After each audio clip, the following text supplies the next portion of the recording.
Pemirsa, hujan es sebesar kelereng menggegerkan warga di dua kecamatan di Majalengka, Jawa Barat. BPBD Majalengka pun menyatakan jika fenomena alam ini dampak dari adanya peralihan panas ke dingin, ditambah kelembapan tinggi dalam waktu singkat. Videokan Gus Alpernya. Warga dihebohkan dengan turunnya hujan es di 4 desa di 2 kecamatan, Kecamatan Agrapura dan Kertajati, Majalengka, Jawa Barat.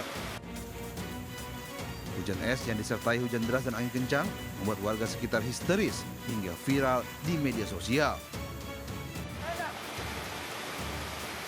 Hujan es ini baru pertama kali terjadi di Majalengka. Menurut BPBD Majalengka, hujan es akibat peralihan udara panas ke dingin ditambah kelembapan tinggi dalam waktu singkat.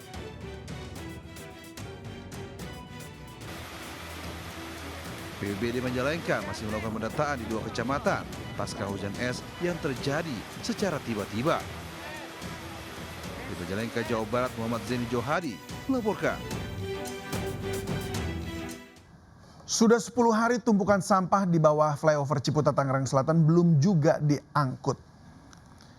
Ya, meski sudah ditutup terpal dan disemprot disinfektan, tapi bau menyengat masih tercium hingga beberapa puluh meter dari lokasi. Bau busuk tercium karena tumpukan sampah tak hanya berupa botol dan plastik, tapi juga sampah rumah tangga biasa dan sisa makanan. Akibatnya tumpukan sampah mulai mengeluarkan hewan pengurai seperti belatung.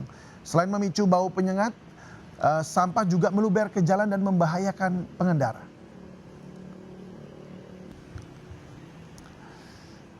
Dan sudah ada Dilami Aulia yang saat ini memantau langsung kondisi tumpukan sampah di bawah flyover Ciputat. Dilami, apa sebenarnya yang membuat sampah belum juga diangkut sampai 10 hari?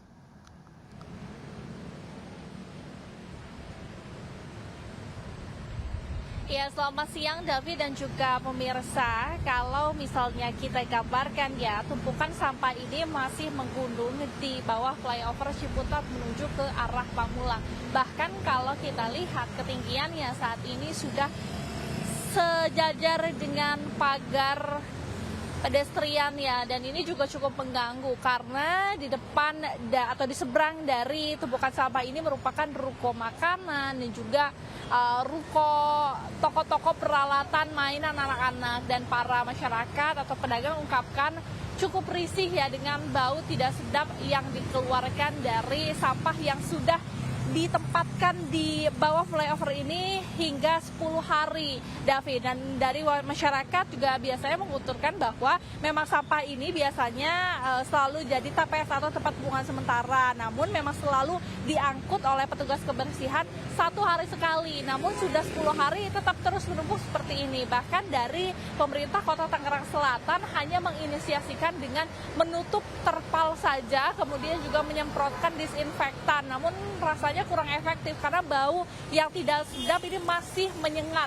Adapun kemarin dari penuturan masyarakat, sedikit demi sedikit dari pihak petugas kebersihan ini sudah mulai beberapa yang mengangkut sampah-sampah yang ada di bawah flyover ini untuk didistribusikan ke tempat pembuangan sementara reduce recycle atau TPS 3R. Namun nampaknya memang kalau dilihat masih menggunung saja begitu ya, sehingga solusi ini memang kurang efektif, sehingga diharapkan pemerintah Kota Tangerang dapat kembali membersihkan sampah-sampah yang ada di sini agar kenyamanan dari masyarakat ataupun warga sekitar hingga para pengendara ini dapat kembali normal. David, kembali ke Anda.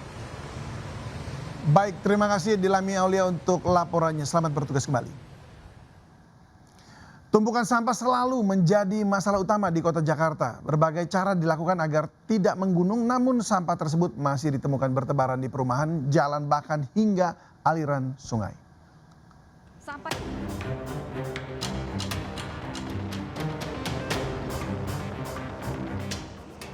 Sampah Jakarta selalu menjadi pembahasan serius dari waktu ke waktu. Namun hingga kini masih belum ditemukan solusi yang bisa menuntaskan masalah ini. Dari jalanan hingga aliran sungai masih jadi tempat pembuangan bagi manusia yang tak bertanggung jawab. Padatnya penduduk Jakarta turut berdampak pada total jumlah sampah harian di kota ini, yaitu 8.600 ton per hari. Sepanjang tahun 2025, sampah Jakarta diperkirakan telah mencapai angka 3,17 juta ton.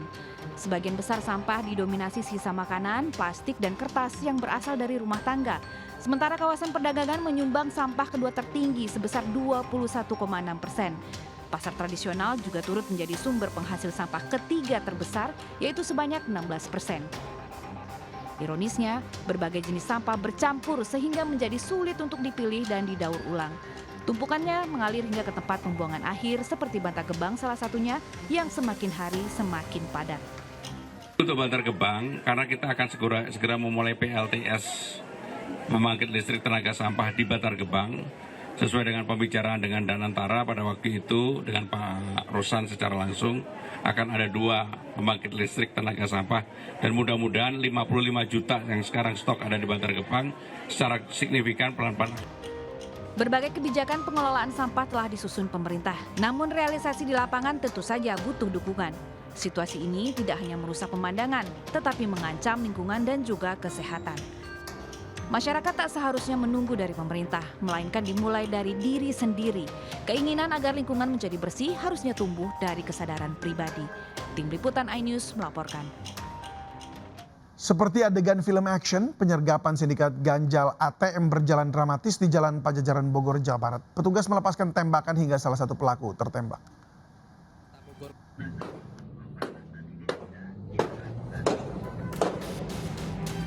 Aparat Reskrim Polresta Bogor Kota menghentikan laju kendaraan pelaku komplotan ganjal ATM di Jalan Pajajaran, Kota Bogor, Jawa Barat. Para pelaku sempat kabur setelah menerobos lampu merah hingga diwarnai tembakan polisi.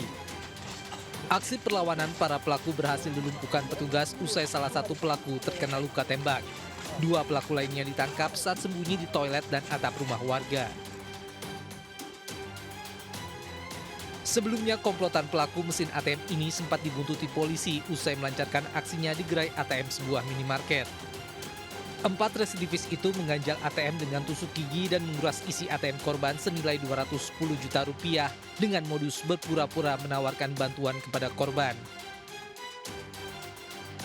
Akibat perbuatannya, 4 pelaku yang diringkus dijerat pasal 363 KUHP dengan ancaman hukuman 9 tahun penjara.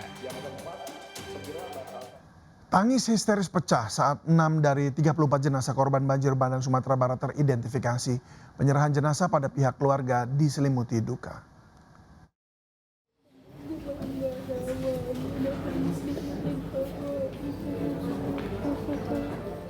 Perwakilan keluarga histeris saat menerima sertifikat kematian anggota keluarganya yang berhasil diidentifikasi dari tim DVI Polda Sumbar.